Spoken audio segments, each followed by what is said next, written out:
할렐루야. 오늘도 주님을 사모하여 예배드리시는 우리 주님의 교회 성도님들 사랑하고 축복합니다. 이 시간 또 예배를 통하여 하나님께 영광 올려드리시고 이 말씀이 우리에게 소망이 되고 능력이 되는 귀한 시간이 되기를 원합니다. 우리 찬송가 421장 드리시겠습니다.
드리겠습니다. 423장입니다.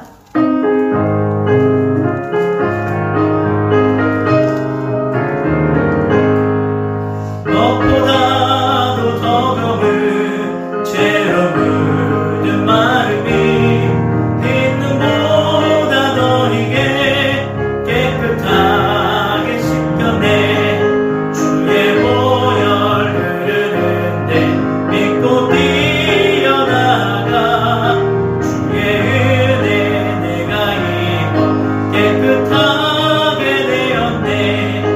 모든 의심 걱정과 두려움이 사라져 슬픔 탄식 변하여 기쁜 찬송 되었네.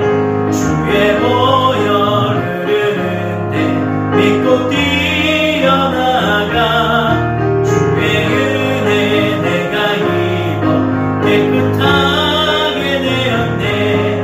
세상 부귀 영화와 즐겨하던 모든 것 주를 믿는 내게는 분토만도 못하다. 주의 보혈 흐르는데 믿고 뛰어나가 주의 은혜 내가 입어 깨끗하게 되었네. 나의 모든 보화는 저 천국에 쌓였네. 나의 평생 자랑은 주의 십자가로다. 주의 보혈 흐르는데 믿고 뛰어나가 주의 은혜 내가 입어 깨끗하게 되었네. 아멘. 우리 425장 한 장 더 드리겠습니다. 425장입니다.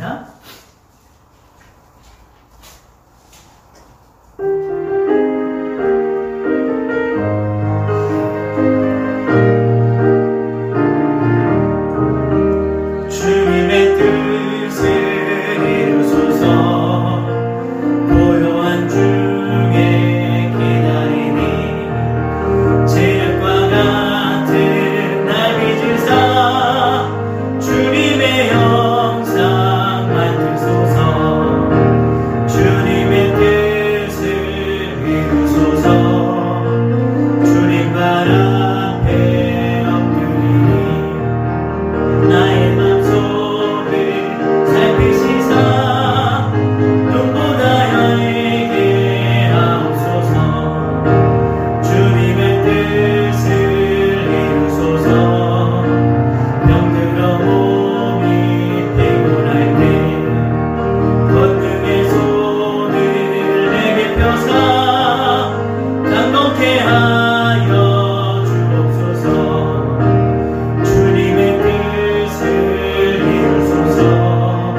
함께 기도하시겠습니다. 오늘도 하나님의 은혜를 사모합니다. 오늘도 성령께서 저희 안에 내주하여 주시고 주장하여 주셔서 오늘도 하나님께 기쁨으로 예배드리게 하여 주시고 이 하나님의 말씀이 우리 안에 귀한 소망이 되고 삶의 능력이 될 수 있도록 하나님 역사하여 주시옵소서. 우리가 비록 온라인으로 예배를 드릴지라도 우리 각자의 가정에 하나님의 뜨거운 임재가 내리게 하시고 또 경험하는 우리 모두가 되게 하여 주시옵소서. 전심으로 하나님을 예배할 수 있는 그러한 우리의 믿음이 되게 하여 주시옵소서. 이러한 마음으로 주여 한번 부르시고 간절히 기도하겠습니다. 주여 하나님 아버지 감사합니다. 오늘도 하나님께서 저희들을 예배의 자리 가운데 인도하시니 감사합니다. 하나님 우리의 몸과 마음과 정성을 모아 하나님께 올려드리는 시간, 하나님 우리의 마음이 오직 주님을 향하여 더욱더 뜨거워지게 하시고 주님을 더욱더 사모할 수 있는 그러한 믿음으로 인도하여 주시기를 원합니다. 하나님 우리가 각자 집에서 예배드릴지라도 더욱더 경건한 마음으로 하나님께 예배드리게 하시고 우리의 마음이 흐트러지지 않게 하시고 나태해지지 않도록 하나님 저희들을 꼭 붙들어 주시며 항상 하나님만을 높이며 또 하나님과 교제하고 소통할 수 있는 그러한 우리의 믿음이 되게 하여 주시옵소서. 하나님의 말씀이 항상 우리에게 큰 도전이 되게 하시고 이 말씀을 붙들고 날마다 승리하며 살아가는 저희들 되게 하여 주시옵소서. 하나님의 성령 충만한 우리들의 삶이 되게 하시고 정말로 주님 보시기에 정말로 기뻐하실 수 있는 그러한 우리 주님의 교회 모든 성도님들이 다 되게 하여 주시옵소서. 이 시간 함께하여 주시고 이곳에 내리는 하나님의 은혜가 각자 가정에 동일하게 임할 수 있도록 오늘도 역사하여 주시옵소서. 감사합니다. 하나님 영광을로 받아 주시옵소서. 거룩하신 예수 그리스도의 이름으로 간절히 기도하옵나이다. 아멘. 하나님의 말씀 보시겠습니다. 사도행전 10장 1절에서 8절까지 보시겠습니다. 사도행전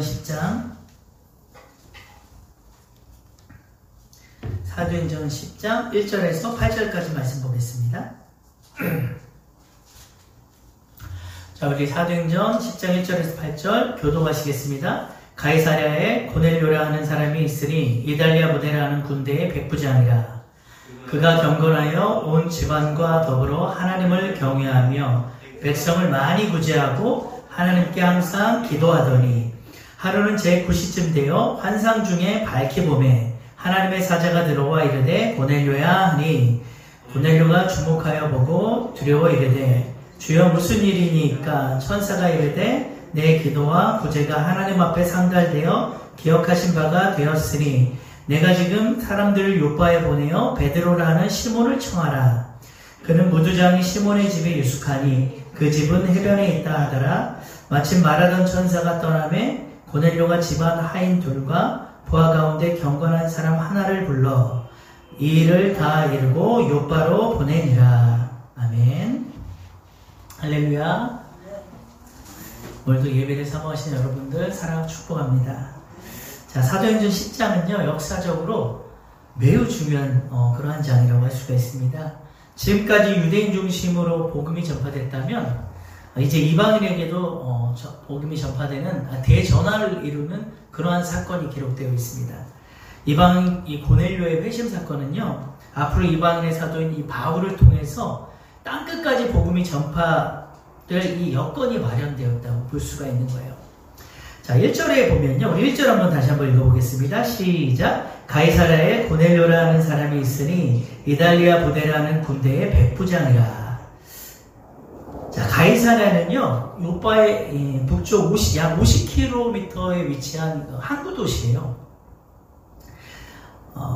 그런데 이제 이곳이 로마 총독의 주둔지였고요.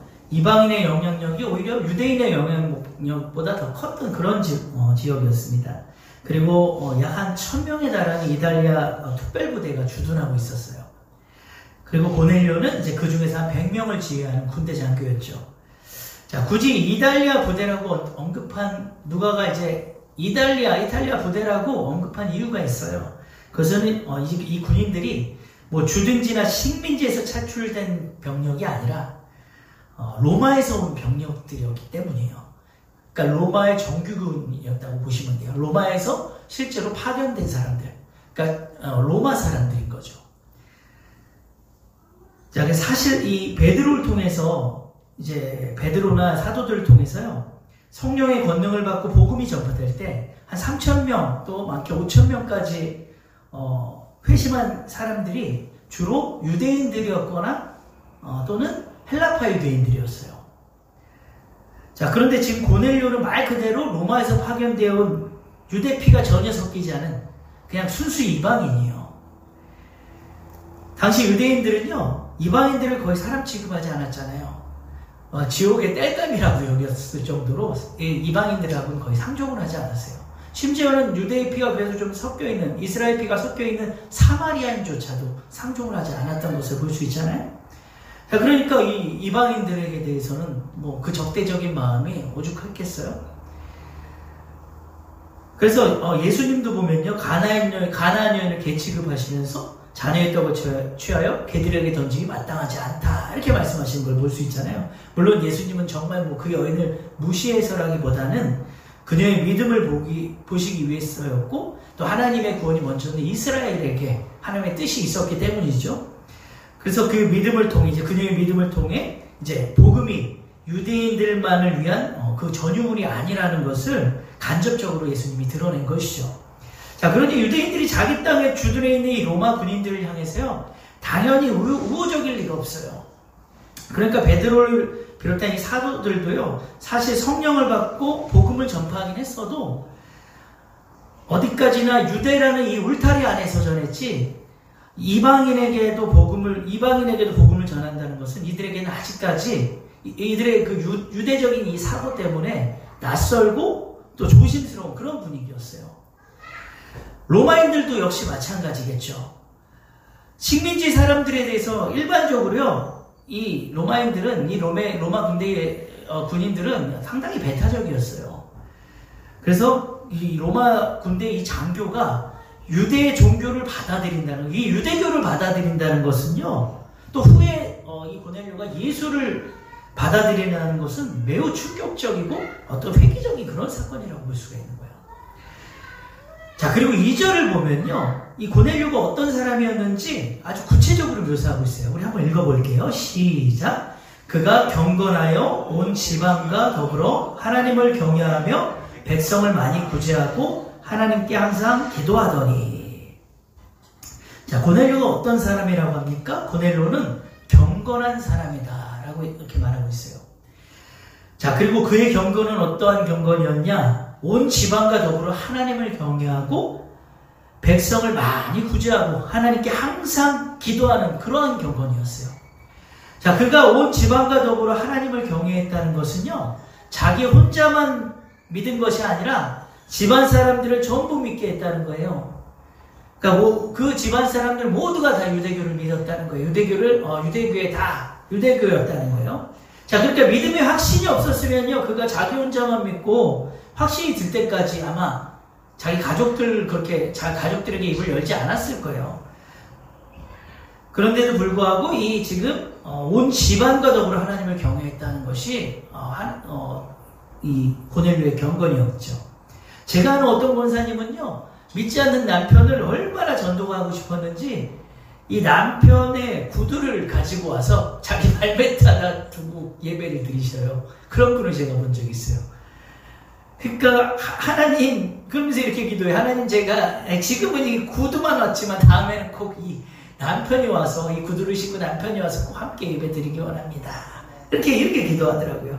어떤 분들은 또 뭐 그걸 보고 너무 미신적인 거 아니냐, 뭐 이렇게 정죄하는 분들도 있는데, 그것보다는 중요한 것은 어찌되었건 이분이 남편을 전도하고자 하는 그 마음, 구원시키고자 하는 그 마음이 너무 대단하다는 그런 생각이 저는 들었어요.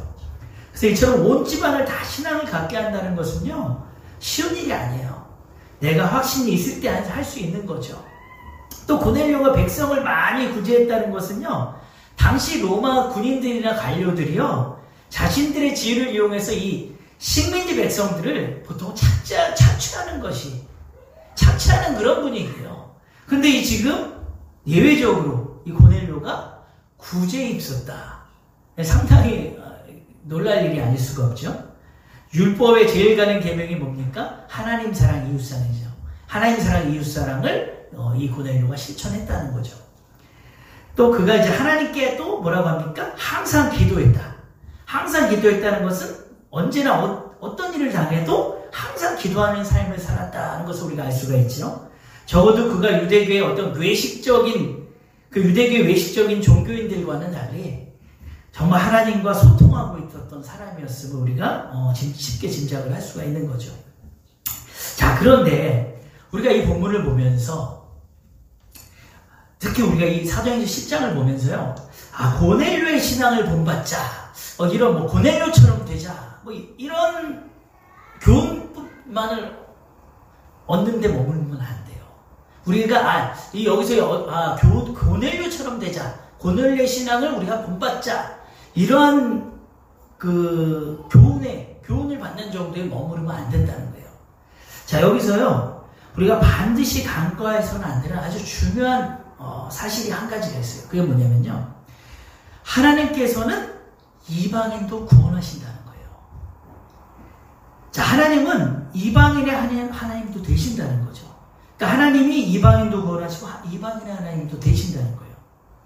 자, 하나님께서 고넬료의 경건을 근거로 해서 고넬료가 경건했기 때문에 그에게 복음을 전하고 구원하신 것이 아니라, 그가 경건했기 때문에 그를 구원한 것이 아니잖아요.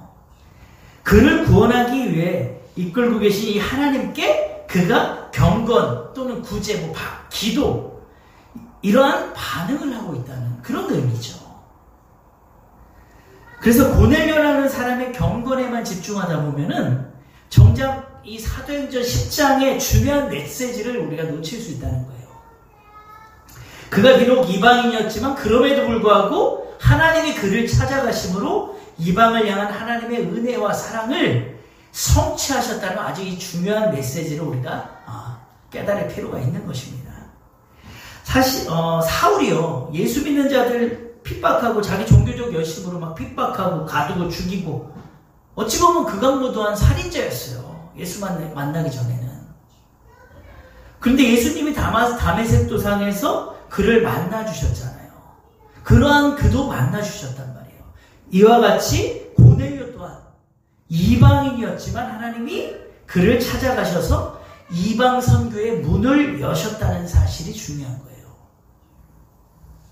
그래서 우리가 성경을 볼 때요, 너무 인물에 집중하면 안 돼요. 막 위인전 보듯이 우리가 세종대왕이나 이순신 장군이나 세계의 여러 위인들 보듯이 성경의 인물들을 그렇게 보면 우리가 성경을 조금 잘못 보고 있는 거예요. 그거는 물론 그들을 통해 그들 신앙의 어떤 교훈을 얻을 수는 있지만 거기에 너무 초점을 맞추면 안 되겠죠. 그래서 그들과 함께 하셨던 하나님, 그들을 찾아가서 만나시고 인도해 주신 그 하나님의 전적인 은혜를 생각하고 그러한 하나님이 나에게도 찾아오셨다 하는 것을 우리가 생각하고 감사해야 되겠죠. 그래서 우리 기독교가요, 타종교와 구별되는 게 뭐겠습니까? 인간의 어떤 행위와 노력으로 구원에 이르는 것이 아니잖아요. 오로지 하나님의 은혜이고 정말로 자격이 없고 정말 추악한 이 인간에게 찾아오신 하나님의 그 사랑이 가장 중요한 본질이라고 저는 생각을 합니다. 그러면요, 우리의 신앙의 이 바람직한 자세는 뭐냐면요, 이러한 나에게도 찾아온 하나님께서 우리가 전혀 예상치 못한 그러한 자들을 구원하실 수도 있으며, 또 우리들만을 위한 하나님이라고 하는 우리들만의 하나님이라고 하는 그 유대적인 그 사고를 우리가 다 깨버리고 늘 열린 마음으로 하나님의 구원이 확장되어 갈 수 있도록 우리가 힘써야 한다는 거예요.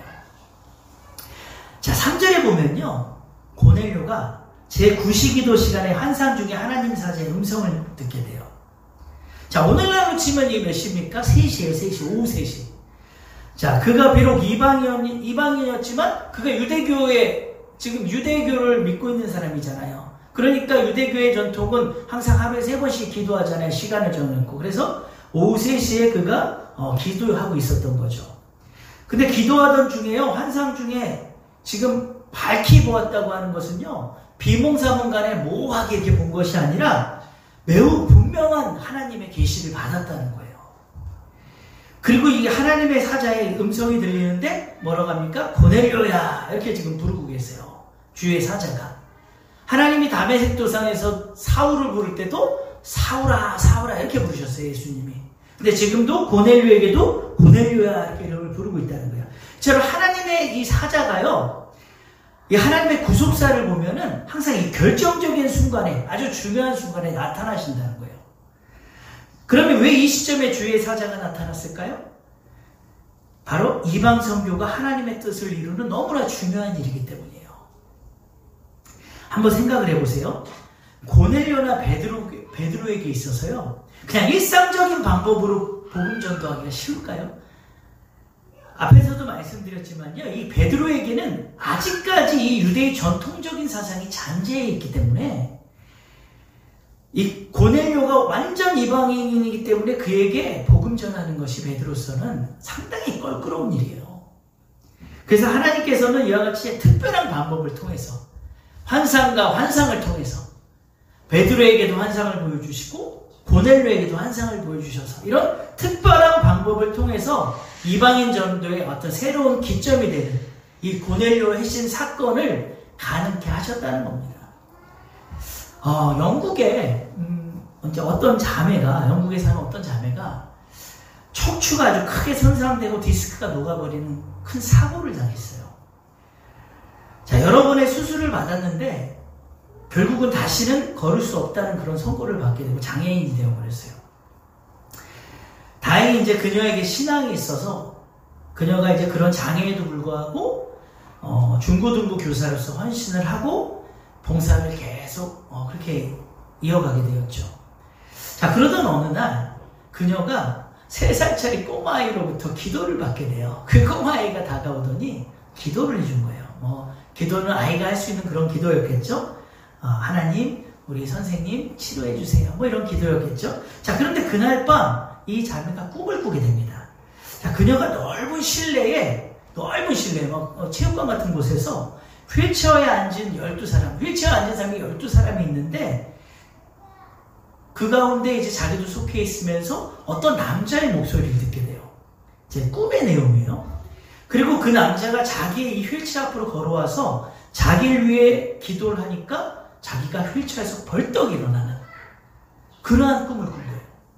자, 그리고 2주 후에 실제로 영국 버밍햄의 국립전시회장에서 청소년 집회가 열리기로 되어 있었어요. 그런데 이 자매가 그 집회에 참석을 한 거죠. 자, 집회가 있는 날 아침에 강사 목사님께서 이제 하나님께 기도를 하는데 성령의 강력한 임재를 느낀 거예요. 그래서 이 목사님이 기도를 한 거죠. 하나님, 오늘은 하나님께서, 정말 주님께서 무슨 일을 하길 원하십니까? 이 집회에서 어떤 기적을 행하려고 하십니까? 이렇게 하나님께 기도를 한 거예요. 그 성령의 뜨거운 그 임재를 느껴서 그렇게 질문을 한 거죠, 하나님께. 자, 그랬더니 주님의 음성과 환상이 보여요. 그 환상이 뭐였냐면, 휠체어에 앉은 사람들 가운데 왼쪽 끝에 휠체어에 타고 있는 여자가 오늘 완쾌될 것이다. 이런 음성과 함께 그 장면을 보여주시는 거예요. 자, 강사 목사님이 설교를 마친 후에요, 단상으로 내려가서 성령님이 보여주셨던 그 왼쪽 끝에 휠체어에 탄 이 여자를 발견하고요, 그 앞으로 이제 걸어가서 말합니다. 자매님을 위해 제가 기도하러 왔습니다. 오늘 당신이 분명히 이 시간 완쾌 될 것입니다. 그러자 이제 목사님이 그녀의 대답에 깜짝 놀란 거예요. 그러니까 그녀가 뭐라 그랬겠어요? 알아요 목사님 하면서 막 크게 소리치고 난리가 난 거예요. 왜? 그녀도 꿈에서 그대로 하나님이 보여주셨잖아요. 자, 그래서 근데 그녀의 남편이 뒤에서 이제 화들짝 놀라면서 이렇게 말하는 거예요. 목사님, 제 아내는요 골반이 없어요. 골반뼈가 연결되어 있지 않아서요 절대로 걸을 수가 없습니다. 이렇게 대답하는 거예요. 그러니까 목사님이 뭐라고 대답을 했겠어요? 형제님, 제가 아는 것은 하나님께 능치 못함이 없다는 것 뿐입니다. 저는 이 자매를 위해 오늘 기도할 것이고 이 자매는 분명히 많게 될 것입니다. 자, 그러고 나서 예수의 이름으로 이 자매를 기도하고 선포를 하니까 이 자매가 그 자리에서 일어나 버린 거예요. 자, 그런데 그 전에, 일어나기 전에 이 남편이 자기 아내가 걱정이 되는 거예요. 혹시라도 넘어져 버리면은 더 크게 다칠까봐 막 걱정이 돼서 안절부절을 못하고 있는 그런 분위기였어요. 근데 그녀가 그 자리에서 일어나면서 그 순간 몸이 막 당겨지고 골반뼈가 자리에 막 들어맞는 막 이런 느낌을 받은 거예요. 그리고 원래 이 자매가 다리가 한쪽이 5cm가 짧은데 그 다리가 또 5cm가 길어지는 막 이런 역사를 경험하면서 걷기 시작하고 막 뛰기 시작한 거예요. 그러니까 뭐 이 여자가 그 실내를 돌아다니면서 너무 기뻐서 막 춤을 추고 그 자리에 모여있던 사람들은 막 기쁨의 눈물을 흘리고 그러한 성령의 역사가 있었죠. 자, 이처럼 하나님께서는요 아주 특별한 방법을 통해서 때로는 치유하시고 복음을 전하시고 구원하시기도 하신다는 사실이 참으로 놀라운 그런 하나님의 역사입니다. 그리고 4절에 보면요 고넬료는 이제 하나님의 그 사자의 부름에 주여라고 대답을 해요. 주여 주여 이렇게 대답을 해요. 우리 4절 한번 읽어볼게요. 시작. 고넬료가 주목하여 보고 두려워 이르되 주여 무슨 일이니까? 천사가 이르되 내 기도와 구제가 하나님 앞에 상달되어 기억하신 바가 되었으니. 자, 이 호칭이 단순히 선생님 이 정도의 호칭이 아니에요. 자, 지금 주의 사자가, 그러니까 이 지금 고넬료의 이 주여라고 하는 이 대답은요, 이 호칭은 이 주의 사자에 대한 경외와 신뢰가 아주 가득히 담겨진 그런 표현이라고 볼 수가 있어요. 그러자 주의 사자가 뭐라고 말합니까? 네 기도와 구제가 하나님 앞에 상달되어 기억하신 바가 되었다 이렇게 말합니다. 이것은 고넬료의 끊임없는 이 기도와 구제의 삶이 하나님께 향기롭게 드려졌다 그런 의미이고요. 또 하나님께서 그것을 기억하신다는 것이에요. 자, 이것을 달리 말하면요 하나님께서 그동안 고넬료와 수없이 많은 만남을 가지셨고 하나님이 만나주셨고 또 그에게 은혜를 베풀어 주셨다는 그런 의미가 되겠죠. 사실 고넬료가 이렇게 경건한 사람이 되기까지요 하나님이 그 사람을, 이 고넬료를 얼마나 많이 만나주셨겠어요. 그가 그냥 그의 경건, 그의 열심과 노력으로 하나님과 늘 기도하고 소통하고 이렇게 환상을 보는 사람이 될 수 있었겠어요. 하나님이 만나주시니까 이게 가능한 거죠. 그래서 기도는요 위로 수직적으로는 하나님과의 소통이잖아요. 그리고 구제는 수평적으로 이웃에 대한 사랑의 실천이에요. 당시 유대인들은요 하나님께 규칙적으로 기도와 구제를 하긴 했지만 사람들 앞에 보이려고 하는 그런 외식적인 신앙이 많았어요.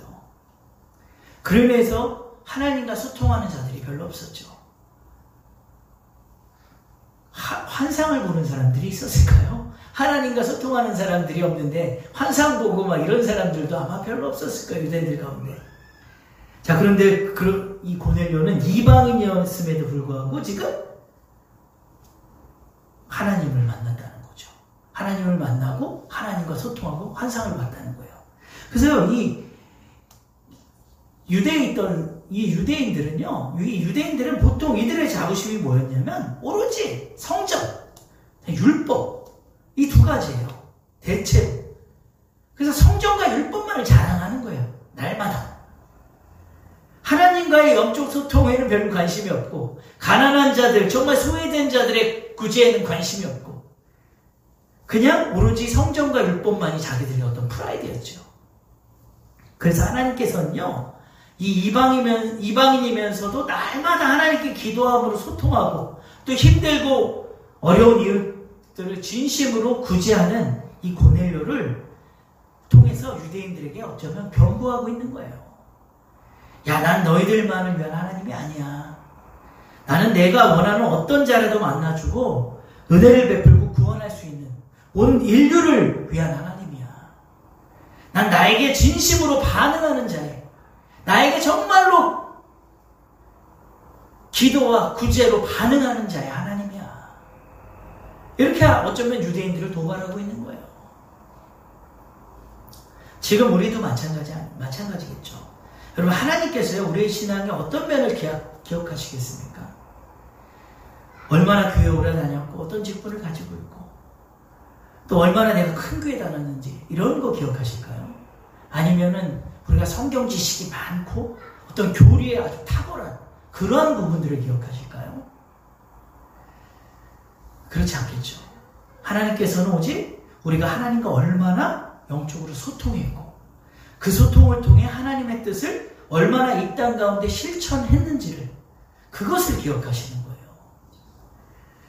여러분, 하나님께서요, 여러분을 선택하시고 부르셨습니까? 그렇다면 꼭 그 부르심에 합당한 반응을 보이시고요. 또 주님께 그 반응이 상달되어서 꼭 하나님이 기억하시는 그러한 분들이 되시길 축복합니다. 그리고 5절, 6절에 보면요, 하나님의 사자가 이제 고넬료에게 명령하는 내용이죠. 또 한번 읽어볼까요? 시작. 내가 지금 사람들을 요바에 보내어 베드로라 하는 시몬을 청하라. 그는 무드장이 시몬의 집에 유숙하니 그 집은 해변에 있다 하더라. 자, 이제 주의 사자가요, 고넬료에게 직접 복음을 전하거나 그를 설득한 것이 아니고, 오직 하나님이 그의 기도와 구제를 받으셨다는 것. 그리고 이제는 사도 베드로를 청하라. 이런 명령만 하고 있다는 거예요. 그때 마침 베드로가 어디 있었냐면요, 요바의 무두장이 시몬의 집에 머물러 있었다고 말하고 있죠. 자, 베드로는 우연의 일치일까요? 지금 베드로가 머물고 있는 곳이 시몬의 집이에요. 이름이 똑같아요, 둘이. 그 사람도 시몬의 집인, 시몬이라는 사람의 집에 이제 베드로가 머물고 있었는데, 이 무두장이라는 직업이, 그러니까 동물의 이 가죽을 벗겨가지고 이제 가죽 제품을 만드는, 피혁을 만드는 그런 직업이에요. 그래서 당시 유대 사회에서는 이 무두장이라는 이 직업 자체가 상당히 천하고 부정된 직업이었어요. 그러니까 이런 사람에게는 거의 유대인들이 가까이 하지도 않았을 뿐더러 거의 교제하지 않았던 그런 직종의 사람이었다는 거죠. 자, 그런데 베드로가 그런 유대인의 전통을 무시하고 무두장의 집에 머무른다는 것은요, 어쩌면 매우 파격적인 일이라고 할 수밖에 없어요. 자, 이것이 무엇을 의미할까요? 그래도 베드로가 성령을 받고 예수님의 가르침을 받았잖아요. 그래서 그에게 복음을 전하기 위해서 머물지 않았을까요? 게다가 그는 이방인도 아니에요. 비록 무두장이라는 그러한 직업을 가진 사람이지만 어찌됐건 이 사람은 유대인이었기 때문에 그에게 그 베드로의 마음에 좀 거리낌이 덜하지 않았을까, 이런 생각이 듭니다. 예수님께서도 사람들이 흔히 죄인이라 여겼던 자들의 집에 유숙하기도 하시고, 또 식사교제도 하시고, 그리고 그들에게 복음 전하시고 병을 치유하시기도 한 이 사실을요, 누구보다도 베드로가 너무 잘 알고 있잖아요. 그런데요, 이 베드로가 후에 이제 고넬료가 이제 사람을 보내서 고넬료의 집을 방문하게 될 때는, 그가 사도이긴 하지만 아직까지도 이 유대인의 이 전통과 사고가 남아있는 것을 볼 수가 있어요. 베드로 속에. 왜 그러냐면요, 유대인인 내가, 그가 뭐라고 얘기를 하냐면, 도착해서 하는 이야기가, 유대인인 내가 이방인과 교제하며 가까이 하는 것이 위법이기 때문에 나는 별로 내키지 않지만 성령이 강권하셔서, 하나님이 강권하셔서 지시하셔서 내가 이렇게 오게 되었다, 이렇게 말을 해요. 그래서 베드로에게는 아직까지도 이 유대적 사고가 남아있구나. 복음이, 그러니까 베드로를 통해서는요, 아직까지 복음이 이방까지 전해질 수가 없는 거예요. 그 유대적인 그 사고 때문에. 그리고 또 하나, 베드로가 지금 요바에 머물고 있다는 사실도 우리가 좀 주목을 할 필요가 있는데요.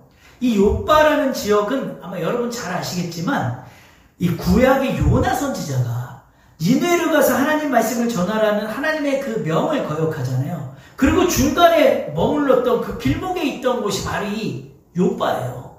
거기서 이제 다시스로 가는 배를 타잖아요. 왜 그랬죠? 당시 니느웨는요, 아수르의 성읍이에요. 그런데 이 아수르가 이스라엘을 공격하는, 쉽게 얘기하면 원수예요, 원수.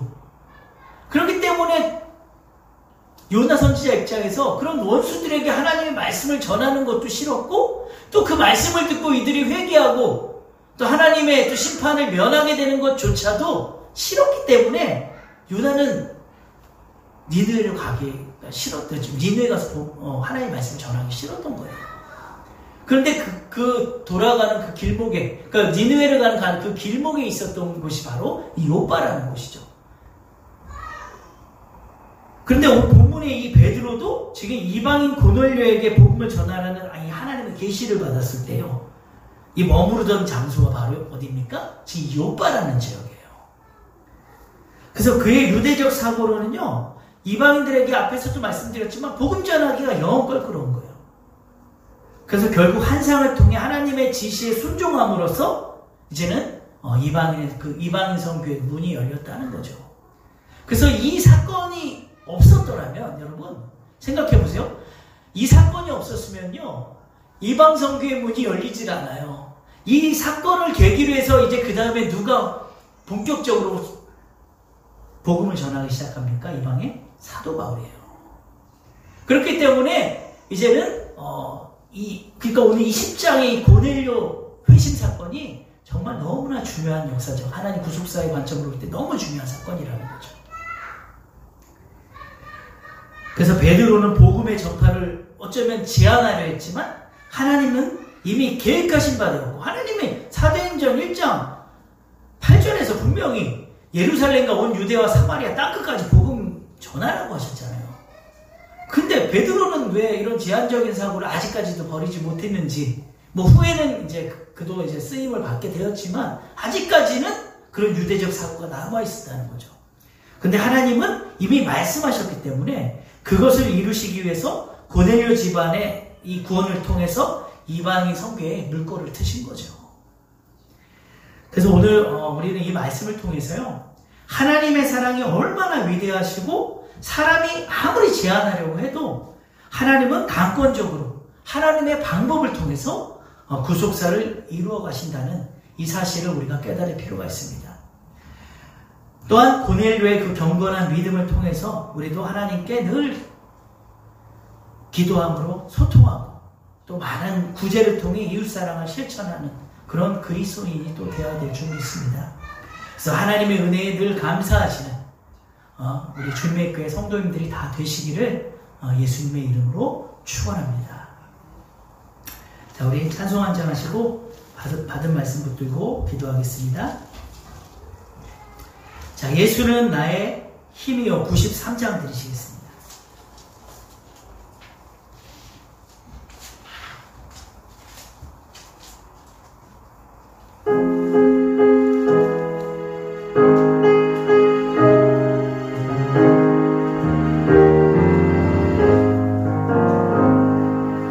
예수는 나의 힘이요 내 생명 되시니 그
사람이 제안하려 해도 하나님의 결국 그 구원의 구속사를 이루어 가신다는 하나님의 방법대로 하나님의 뜻대로 이루신다는 또 그것이 우리 인류를 향한 하나님의 사랑이고 하나님의 은혜임을 우리가 더욱더 깊이 깨닫고 그로 말미암아 저 오늘 본문의 이 사건으로 말미암아 이방 선교의 물꼬가 트였고 그 문이 열렸고 우리에게까지 정말 복음이 들어오는 그 놀라운 계기가 되었다는 이 사실에 우리가 감사하고 정말로 이 고넬료의 믿음이 고넬료의 그 경건을 통해 늘 하나님과 소통함으로 늘 기도하고 또 이웃사랑을 실천한 구제에 힘썼던 그러한 신앙을 본받아 우리 또한 늘 하나님께 반응할 수 있는 그러한 믿음이 되게 하여 주시옵소서. 우리가 이러한 마음으로 주여 한번 부르시고 한번 기도하겠습니다. 주여 하나님 아버지 감사합니다.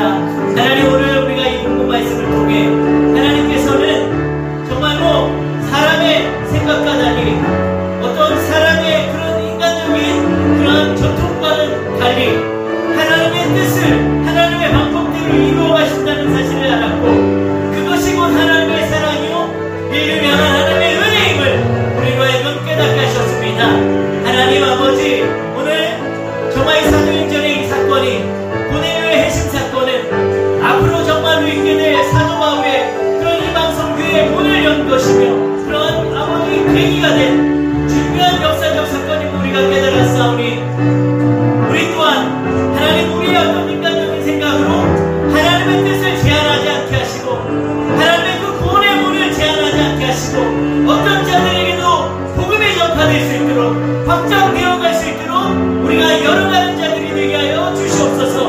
하나님 우리를 통해서 하나님의 뜻이 널리 이루어져 가게 하시고 우리의 짧은 생각과 하나님 우리의 고집이 혹시라도 하나님의 뜻을 거스르지 않게 하시고 정말로 우리의 마음을 활짝 열려 하나님의 뜻을 밝혀보고 하나님과 늘 소통함으로 진정 하나님의 그 놀라운 사랑 안에 우리가 날마다 거하게 하여 주시옵소서.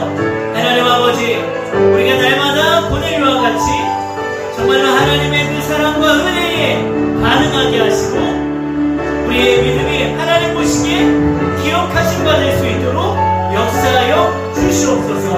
하나님 감사합니다. 감사합니다. 하나님 감사합니다. 오늘 말씀을 통해 하나님은 사람의 생각과 전통과 상관없이 오직 하나님의 뜻대로 하나님의 방법대로 하나님의 구속사를 이루어 가신다는 그 사실을 우리가 알게 되었고 그것이 곧 하나님의 사랑이요 은혜임을 또한 깊이 깨닫게 됩니다. 하나님 정말 이 고넬료 회심 사건을 통해 이방 선교의 문이 열렸고 우리에게까지 지금 복음이 들어와 우리가 정말로 주님을 믿고 하나님의 은혜 안에 있게 됨을 진정으로 감사해 드립니다. 하나님 또한 하나님 우리가 하나님의 그 은혜에 날마다 반응하게 하시고 우리가 기도함으로 구제함으로 하나님 사랑 이웃사랑을 실천할 수 있는 참된 그리스도인이 되어서 정말로 하나님께서 우리의 이 정말 향기로운 이 삶을 날마다 기억하실 수 있는 그런 은혜가 있게 하여 주시옵소서. 하나님 우리 주님의 교회 모든 성도님들 가운데 이러한 축복이 있게 하시고 정말 있는 자리에서 늘 하나님께 감사하며 하나님을 전심으로 예배할 수 있는 그러한 믿음의 모든 일꾼들이 다 되게 도와주시옵소서. 감사를 드리며 거룩하신 예수 그리스도의 이름으로 기도합니다. 아멘.